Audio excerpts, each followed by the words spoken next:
Ahsoka is finally here, and with that we get 3 brand new Lego sets, including Ahsoka Tano's Jedi T-6 Shuttle. Now this set will cost 110 Australian dollars, 80 US dollars, and 65 Great British pounds, and it does feel like quite a lot for the size of the build that you're getting. Now I've always been a massive fan of minifigures, so the fact that we get 4 incredible brand new minifigures that are currently at least exclusive to this set makes me incredibly happy and kind of almost feels like it balances the set out. Kicking things off, we have Ahsoka Tano herself, which is an absolutely gorgeous minifigure. One of the highlights though for me is her new Leku piece. I'm so glad that Lego fixed the placing of the headband in comparison to the season 7 Clone Wars version, and also the length is so much more accurate. I would love to see an updated season 7 version using this piece, but this isn't the only highlight of this minifigure, as she has absolutely amazing detailing all around. I love her printed arms, her torso, the hip, the legs. She's got so much detail. They even included the little like toe shoes that are in her costume, which are a little bit disturbing,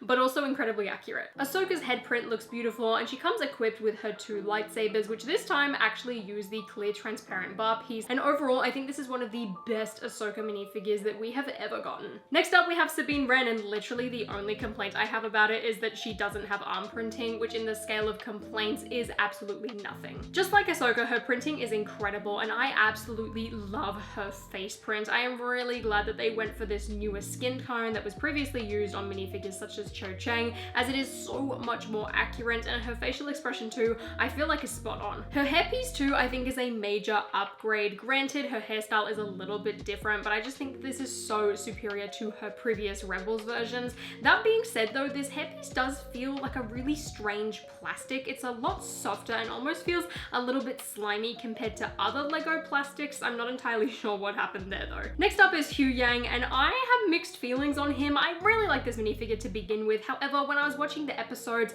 I couldn't help but feel like Tan was leaning towards probably the wrong choice for this minifigure. There were a couple of scenes in the show where Tan definitely felt like the right choice. However, majority of the time I was wishing that he was a light bluish gray. That being said, the head mold is fantastic. Again, his torso printing is amazing, his back printing, his little accessory, and overall I think he was an amazing choice for this set. And lastly is Maroc, who at this point we really don't know much about this character other than the fact that he could be an Inquisitor. So underneath his helmet, of course, there is just a plain black head. He also has that Inquisitor style armor, as well as the Inquisitor style lightsaber blade, and his printing again is amazing. It makes me really happy that all 4 of these minifigures came with length printing, because I feel like with this minifigure in particular, it would have been one that I could very easily see them just leaving off. This is probably one of the top Lego Star Wars minifigure selections of 2023. However, I feel like a 5th one could have gone a really long way. Even if it was just some type of droid, I just feel like it is missing for a set of this size and price point. That being said though, there's definitely not space to put a 5th minifigure in this set. In fact, there's barely space to fit the 4 that we actually have. This set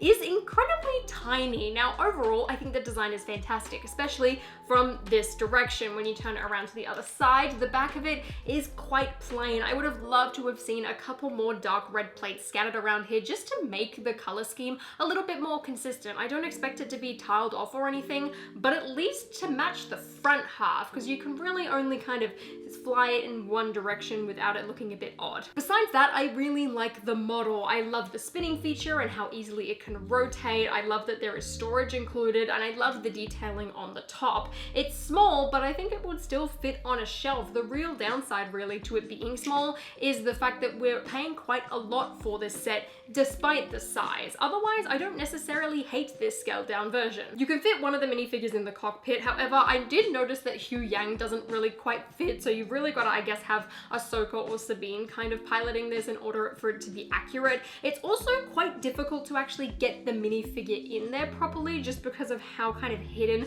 those feet plates are. That aside though, you can place them in there and shut up the cockpit and spin it around and have it in flight mode. Attached to the top of the wings, there are also 2 stud shooters for a little bit of a play feature there, not that it's particularly the most exciting play feature. And then on the remainder of the body, there are these 2 little hatches that can open up and basically act as storage. You could probably fit a minifigure in here if you really tried to, but I just think it's a little bit too condensed to actually get anyone else in there. You're much better off throwing Hu Yang's wrench in there or Sabine's blasters and just shutting it up overall. At the bottom of the ship, there are a couple of really neat blasters, and there are also these little panel pieces that can kind of slide in and out, but personally, I like just keeping them attached to the side because I think it makes it look a little bit cleaner. There are minimal stickers in this set, which is really, really nice, and overall, I really really enjoy at least how the top part looks, being very tiled off for a set like this, which is really nice. Outside of the size though, one of the biggest potential issues with this set is the color choice. Now, while I was watching the episode, it did tend to lean sometimes a bit more towards gray, and sometimes it would look more of a white. I don't really hate the fact that the LEGO designers went for a light bluish gray. I don't think it looks bad by any means, but I definitely feel very confused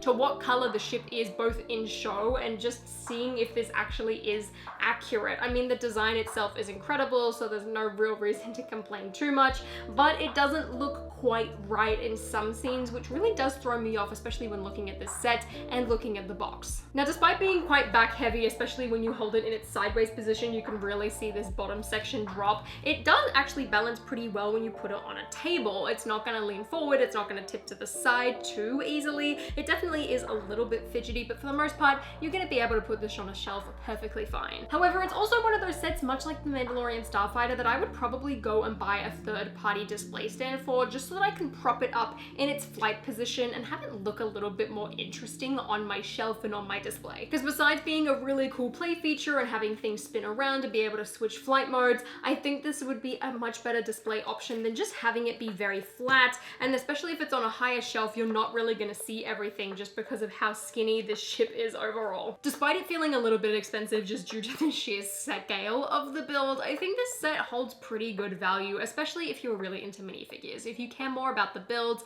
and the build experience and just the size of your sets even, this is probably worth waiting for a sale. Let me know what you think in the comments down below, and until next time, I'll see you later.